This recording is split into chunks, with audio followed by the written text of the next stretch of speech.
안녕하세요. 크립토TV입니다. 이번 시간에는 노 랜딩 시나리오, 경기 침체가 경착륙도 아니고 연착륙도 아니고 경기 침체가 안 올 것이라고 하는 그 말이 왜 거짓말인지 이번 시간에는 한번 살펴보고자 합니다.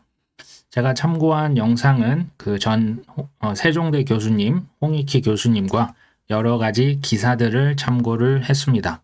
먼저 한번 기사를 살펴보시면요.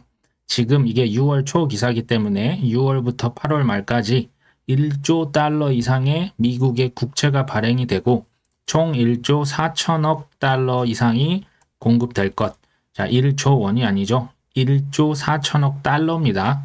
그럼 이게 뭐 거의 2천조 가까운 어마어마한 돈이 국채를 통해서 지금 그 시중에 풀린다는 얘기가 되겠죠. 이걸 이제 이전 연평균 단기 국채 공급 물량을 비교해 봤을 때 평년 대비 약 7배가 넘는 미국 단기 국채가 쏟아진다는 얘기죠. 이 단기 국채를 왜 이렇게 미국에서 공급을 할까요? 이제 돈을 단기에 많이 이렇게 당기려고 하는 거죠. 재무부에 현금 잔고를 재구축해야 하기 때문이고요. 뭐 뱅크런 사태 이런 거 하려면 돈 찍어서 위기를 잠재워야겠죠. 돈을 더 풀어야겠죠. 이제 그 debt ceiling, 그 빚도 이제 부채 상향을 시켜놨기 때문에 돈을 지금 무진장 찍고 있는 거죠. 자, 기존 적자에 대한 자금 지원 목적도 있다. 자, 이렇게 되면 누군가 그 단기 국채를 사줘야 합니다. 그렇기 때문에 더 금리를 더 높여줘야 그 자금을 조달할 수가 있겠죠. 단기 금리는 이렇게 오를 수밖에 없습니다. 미국의 단기 국채를 과잉 발행하게 되면요. 이 말은 단기 금리, 기준금리를 계속 올려야 한다는 얘기가 됩니다. 그래야 자금을 수요를 할 수가 있겠죠. 누가 이렇게 사줄 수가 있겠죠. 그러면 결국에는요. 장기 또 시중금리도 상승을 하게 됩니다. 자, 여기에서부터 많은 문제들이 발생합니다. 자, 첫 번째는 우리가 들어서 알고 있는 중소은행 위기가 증폭됩니다. 이게 지금 그래프가 뭐가 있냐면요. 이거 연준에서 쉽게 말씀드리면 중소은행들 지원금이 지금 폭증하고 있는 겁니다. 뭐 그 소비자 보호, 투자자 보호한다고 은행들의 돈을 무진장 풀어서 지금 갖다가 대주고 있는 거죠. 이 은행 지원금이 폭증을 했는데요. 보시면 당연히 뱅크런을 방지를 해야겠고요. 부실 은행들을 도와주고 있습니다. 근데 문제는 이 문제가 그럼 수그러들어야 되는데요. 이게 은행들, 부실 은행들이 오히려 더 폭증하고 있습니다. 이것은 다 아시다시피 단기 처방에 불과한 그런 거라 보시면 되겠죠. 자, 두 번째 문제는 뭐냐? 상업용 부동산 문제가 매우 심각합니다. 자, 미국의 부동산 공실률이 평균 13%. 이건 뭐 그럴 수도 있겠다 싶죠. 하지만 샌프란시스코 같은 큰 도시의 주요 도시의 공실률이 무려 30%에 달합니다. 작년 말 미국 부동산의 대출액이 무려 5조 6천억 달러입니다.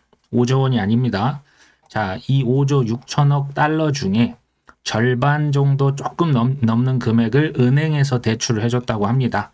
그리고 이 은행 대출의 3분의 2 가량을 큰 은행이 아니라 이런 중소은행들이 빌려줬다고 하죠. 그래서 부동산 경기 호황을 얼마 전까지도 맛봤죠.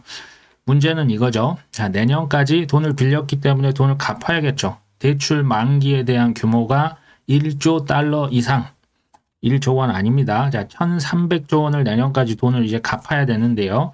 지금 금리가 계속 높은 상태에서 더 올리고 지금 더 올린다고 합니다.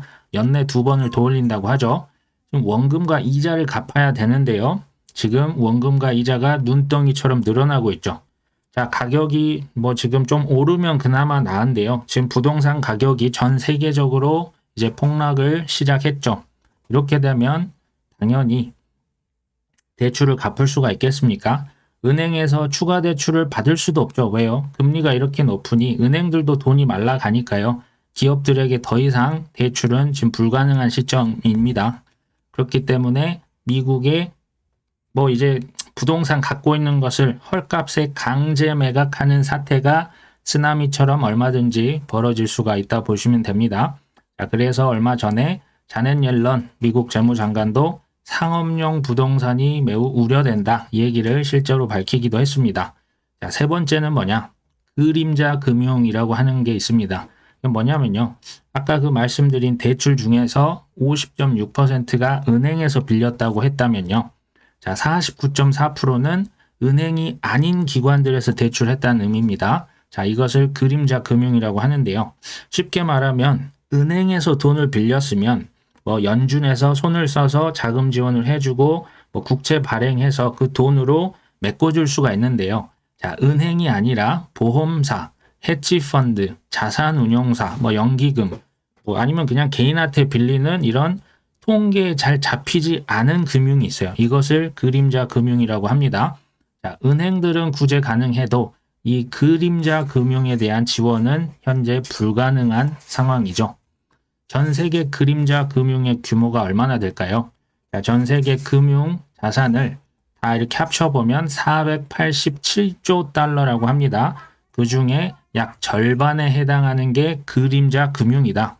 자, 그림자 금융 하니까 좀 우리랑 관계 없어 보이지만 예를 들면 우리나라 전세금 이거 가계대출 통계 지금 안 잡히고 있는 거 아시죠? 자, 우리나라 가계대출 뭐 역대급이다 하지만 전세금은 지금 따로 잡힐 수가 없습니다. 자, 이런 거라고 보시면 됩니다. 자, 왜 그림자 금융이 폭증했냐? 다 아시죠? 2008년도 이후로 전 세계에서 제로금리 양적 완화를 코로나까지 정말 십수년을 이어서 했기 때문에 정말 뭐 은행을 통해서 대출한 게 아니고 뭐 여러 가지 루트를 통해서 돈을 안 빌리면 얼마 전까지만 해도 바보였습니다. 자, 전 세계 정부가 그림자 금융의 뭐 규모나 사태 파악이 불가능합니다. 이게 이제 문제가 뭐냐? 언제 어디서 어떤 문제가 터질지 모른다는 게 더 큰 문제가 됩니다. 자, 시중 금리가 계속 상승을 하면요.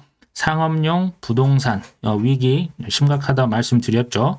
또 중소은행 역시도 돈을 더 이상 빌려줄 수가 없고요. 한마디로 돈맥 경화에 걸리고 그림자 금융 위기 이런 것들이 중첩적으로 한꺼번에 폭발할 가능성이 너무나 명확해 보입니다.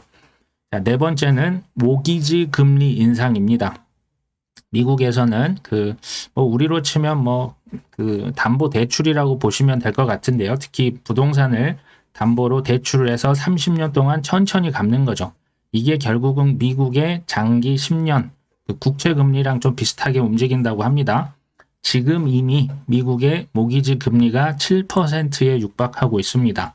그런데요, 지금 계속 기준금리를 더 올리려고 하고 있죠. 인플레이션 잡기 위해서. 자, 모기지 금리의 추가 인상도 결국에는 불가피해집니다. 미 부동산 시장 위축이 불가피한 건 너무나 뻔해 보이죠. 자, 여기서 제가 모기지의 말 그 앞에 모르라고 하는 게요. 이게 불어에서 왔거든요.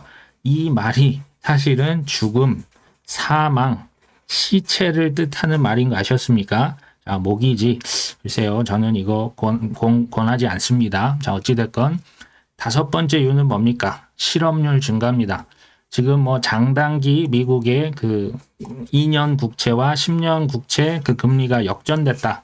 근데 이게 훨씬 더 심화되고 있는데요. 이 얘기는 다 한 번씩 들어보셨죠? 이 말은요, 회사채, 그러니까 회사들이, 일반 기업들이 자금을 구하기가 너무나 어렵다는 얘기가 됩니다. 자, 쉽게 말하면 돈맥 경화죠. 돈이 다 줄줄 말라서 기업들이 줄도산을 할 수밖에 없죠. 은행도 같이, 그러면 그 기업과 함께 같이 쓰러집니다. 자, 이렇게 되면 당연히 기업이 망하기 때문에 실업률이 올라갈 수밖에 없죠. 결국에 이 경기 침체라고 하는 것은요, 거의 필연적이라고 보셔야 될 것 같습니다. 여섯 번째 문제는 뭐냐?